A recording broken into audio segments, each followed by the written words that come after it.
Halo semuanya, kembali lagi bersama saya Michael. Di video kali ini kita akan bahas beberapa berita terbaru di market kripto. Khususnya nanti kita akan bahas untuk Ethereum dan juga nanti Zilliqa ya. Karena memang Zilliqa lagi lumayan naiknya cukup signifikan. Lalu nanti kita juga update secara analisa teknikal untuk Bitcoin juga. Dan mungkin bisa menjawab pertanyaan teman-teman juga nih, apakah market crypto benar-benar bisa kembali bullish atau enggak? Karena ini bisa kita lihat Bitcoin mengalami kenaikan yang cukup lumayan signifikan dalam satu minggu terakhir, naik 7,5%, dan ini sedikit merubah sentimen market crypto yang menjadi sedikit lebih bullish. Jadi di sini nanti kita coba lihat analisa saya juga ya pribadi ya. Jadi kalau misalnya teman-teman suka, mungkin bisa share videonya, like ataupun subscribe juga. Dan thank you semua untuk supportnya. Dan sekarang kita akan langsung masuk ke dalam pembahasannya. Kita lihat dulu untuk update dulu ya pembahasan keadaan market crypto sekarang. Naik 1%, cukup sebenarnya nggak terlalu signifikan, tapi beberapa altcoin ini naiknya cukup signifikan ya. Kita lihat walaupun Bitcoin naik 1%, Ethereum naik 1%, dalam 24 jam terakhir bisa kita perhatikan Zilliqa naik, yang tadi kita mau bahas ya, ini naik 103%. Ya, nanti pertanyaannya adalah kira-kira ada apa sih di Zilliqa dan apakah sangat bullish dan kita boleh masuk dan lain-lain. Kita akan coba membahas ini. VeChain juga naik lumayan besar ya, 18%. Ada Holochain naik 14%. Jadi ini beberapa kripto yang nggak terlalu signifikan kenaikannya dalam beberapa hari terakhir, akhirnya mereka bisa mendapatkan boost juga lah istilahnya ya.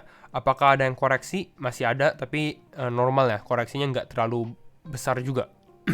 Dan sekarang kita lihat untuk Fear and Greed Index-nya juga. Fear and Greed Index sudah di level neutral selama beberapa hari terakhir dan bertahan, jadi ini cukup bagus. Dan mungkin ini artinya juga untuk teman-teman yang trading secara short term mungkin bisa take profit beberapa posisi mungkin ya, karena memang kita sudah hijau cukup lama. Ini hanya sekedar saran aja. Dan kita akan langsung masuk aja untuk Ethereum dulu. Kita bahas berita Ethereum, dan pembahasan ini cukup penting karena ini bisa merubah fundamentalnya Ethereum dan juga sentimen juga gitu. Apakah Ethereum benar bisa bullish di tahun 2022 ini gitu ya. Dan kita coba bahas dulu. Ethereum price hits 3.2k atau sekitar $3.200 as anticipation builds ahead of the merge. Jadi ini kita akan lebih bahas terhadap the merge. Apa sih merge ini? Merge ini sebenarnya kan bisa dibilang seperti penggabungan gitu ya. Ini penggabungan yang antara Ethereum 1.0 atau Ethereum 1 menjadi Ethereum 2.0 atau Ethereum 2. Jadi bisa dibilang upgrade-nya lah. Jadi ini sangat-sangat penting juga. Nah, di sini kita akan lebih bahas sedikit tentang upgrade-nya itu sebenarnya upgrade apa sih gitu ya, lebih detail lagi ya. Ini kita langsung masuk aja ke dalam website-nya Ethereum, the merge. Ini kita sedikit zoom. Eventually, the current Ethereum mainnet will merge with the Bitcoin chain proof of stake system. Jadi sebenarnya sekarang ini Ethereum menjalankan dua chain gitu. Jadi ada dua chain. Yang pertama adalah mainnetnya sendiri yang kita semua pakai. Kalau teman-teman pakai Ethereum, jaringan Ethereum itu sekarang masih di dalam mainnetnya. Lalu juga ada yang namanya Beacon chain. Nah, di dalam Beacon chain ini menggunakan konsensus yang berbeda, yaitu adalah proof of stake system.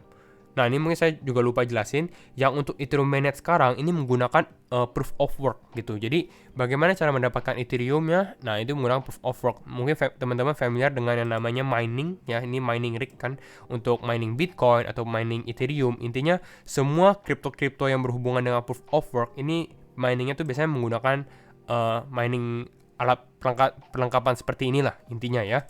Dan dari perubahan Ethereum 1.0 ke Ethereum 2.0 ini merubah konsensusnya dia menjadi proof of stake. Jadi ini akan cukup bullish di beberapa hal.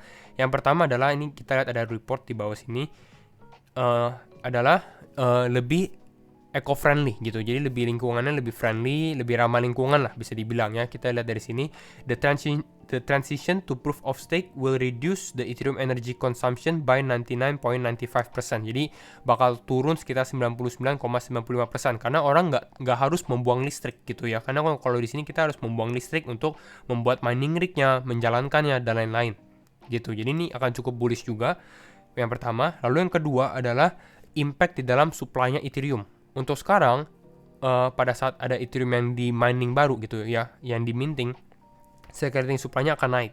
Tapi pada saat terjadinya proof of stake, perubahan konsensus, ini kenaikan jumlah Ethereum ini akan bisa secara tidak langsung akan diperlambat lah gitu ya. The net issuance will undergo a significant drop. Jadi akan menurun. Ditambah lagi sebenarnya adanya perubahan di Ethereum EIP 1559 atau 1559 London Fork, dimana Ethereum ini bisa dibakar dari fee-nya dia gitu ya. Jadi ini akan cukup menarik.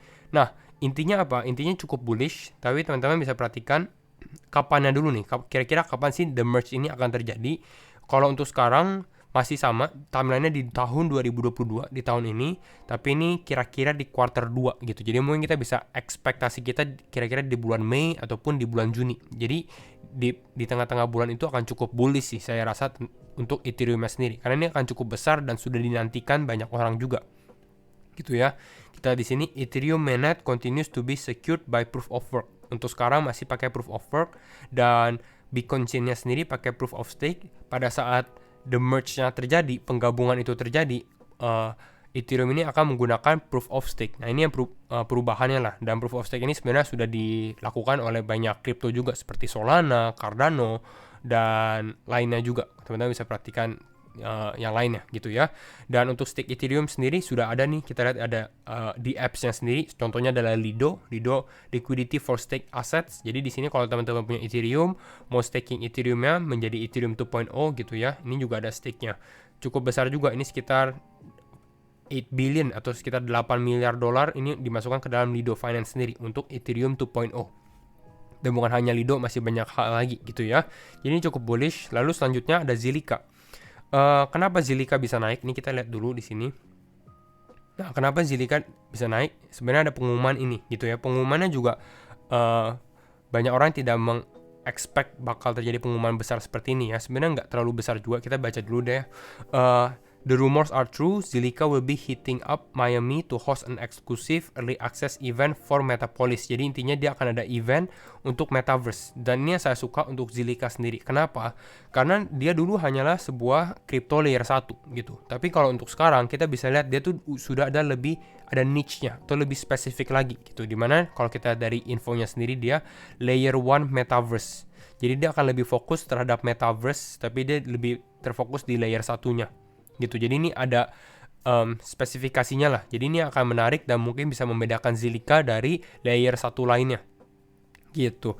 Jadi ini dia ada event di Miami 2nd of April atau 2 April lah di Miami, Amerika. Gitu ya. Lalu kita lihat juga beberapa statistik dari Zilliqa. More people are hopping aboard the Zil train atau masuk ke dalam kereta Zilliqa lah.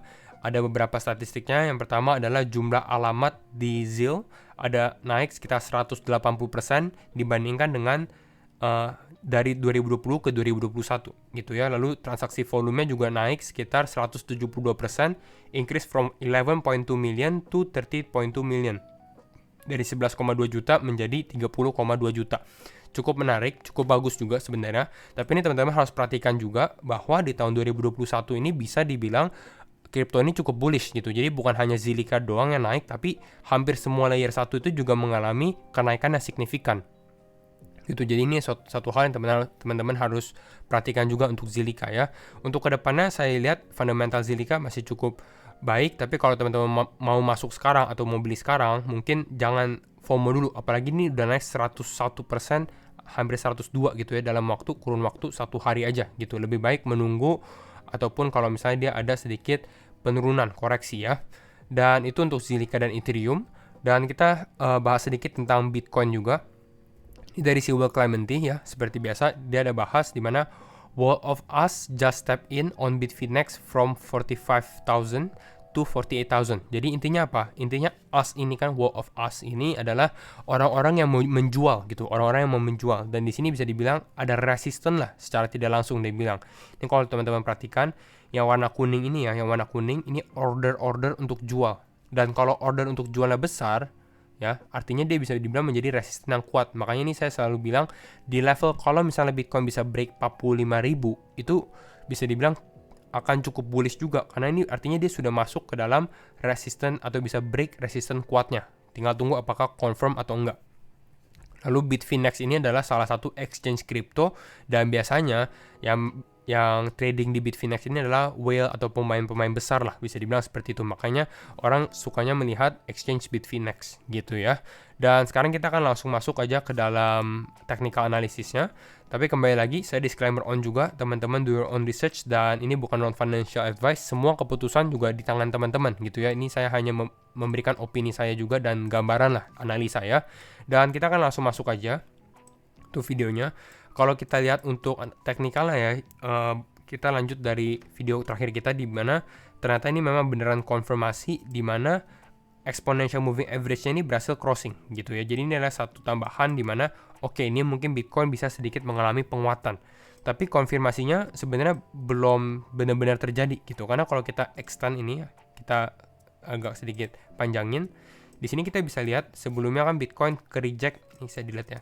Bitcoin ke reject 4 kali ya. 1, 2, 3, 4 gitu. Dan sekarang ini pencobaan apakah dia bisa breakout atau enggak dari resisten dia yang kuat nih di sekitar level 44.500. Kalau ternyata kita bisa breakout dengan kuat, jadi ini mungkin salah satu tanda oke, ini mungkin kita bisa kembali lagi masuk ke dalam trend bullishnya atau mulai reversal patternnya ya. Kira-kira mungkin kalau teman-teman perhatikan yang sebelumnya kita secara ini ya, yang sebelumnya kita mengalami penurunan di sini gitu ya, kita mengalami penurunan, lalu di sini kita sedikit sideways gitu ya. Dan pada saat terjadi kita bisa breakout dari sini, ini mungkin artinya kita bisa kembali menuju uptrend dan ini cukup bagus sih. Ini best case scenario-nya di mana kita berhasil untuk breakout. Gitu. Kalau sekarang tapi apakah benar-benar kita bisa breakout ke 46.000 atau ke 45.000 seperti yang tadi di Silver Climate ada bahas, agak susah gitu karena memang ini sebenarnya bukan hanya resisten biasa tapi ini adalah resisten yang sangat kuat yang bisa menahan Bitcoin nggak breakout ke atas sih. Kita bisa lihat ini dari awal tahun lah, bisa dibilang dari awal tahun ini Bitcoin terpressure ya, ada pressure dari bear atau orang-orang yang mau Bitcoin mengalami penurunan dan akhirnya ini kita mau tes lagi nih apakah kita bisa break atau enggak gitu. Tapi saya rasa ada beberapa hal, ini kembali lagi ini hanya prediksi ya, yang saya rasa untuk sekarang yang kita perlu perhatikan adalah weekly closingnya gitu, karena ini mau closing sebentar lagi ya, closing candle mingguan gitu. Jadi kita mau lihat candle mingguannya dia closing di harga berapa. Kita mungkin ke weekly candle. Nah, ini akan closing lagi 9 jam lagi gitu ya. Ini teman-teman bisa perhatikan sendiri.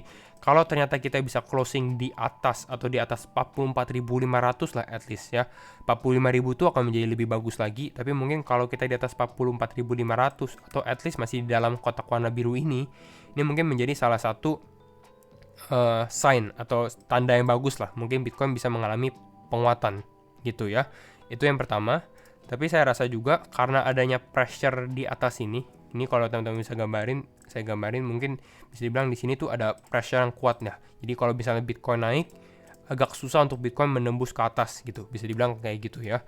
Nah, kalau untuk sekarang mungkin kita masih bisa close di atas 44.600. Tapi saya rasa ini mungkin kita juga karena ini kita sudah naik beberapa hari terakhir ya, kita bisa naik beberapa 1 minggu terakhir lah bisa dibilang, mungkin kita akan sedikit mengalami koreksi dulu ya, bertahan dulu, kita konsolidasi dulu di sini untuk bisa breakout, ada momentum lagi lah, istilahnya bisa dibilang seperti itu. Jadi kita turun, koreksi sehat untuk mendapatkan momentum yang lebih kuat untuk breakout dari sini. Ini yang saya rasa.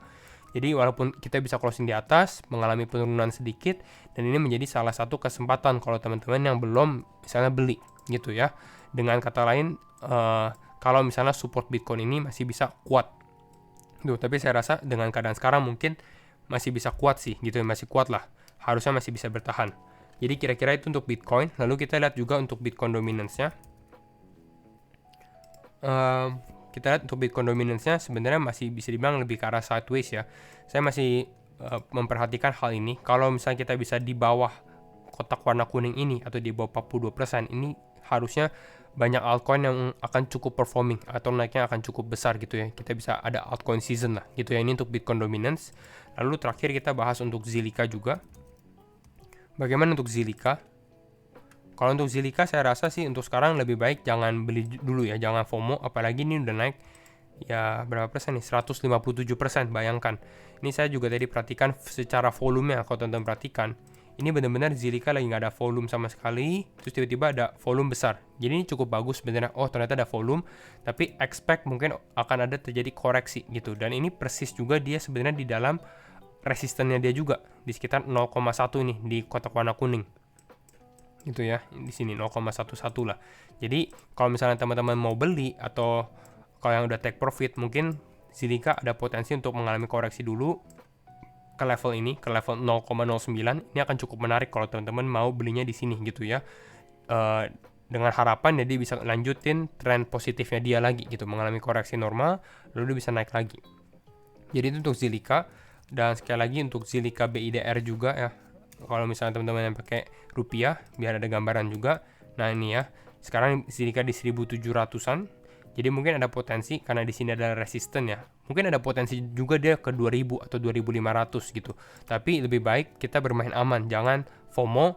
Kalau koreksi mungkin di level 1300-an ini akan menarik juga untuk dibeli. Jadi kira-kira itu untuk Zilliqa sendiri, dan itu juga untuk analisa di video kali ini gitu ya. Jadi kalau misalnya teman-teman suka video ini, mungkin bisa share videonya, like ataupun subscribe. Dan sekali lagi thank you semua for watching and see you in the next video. Bye bye.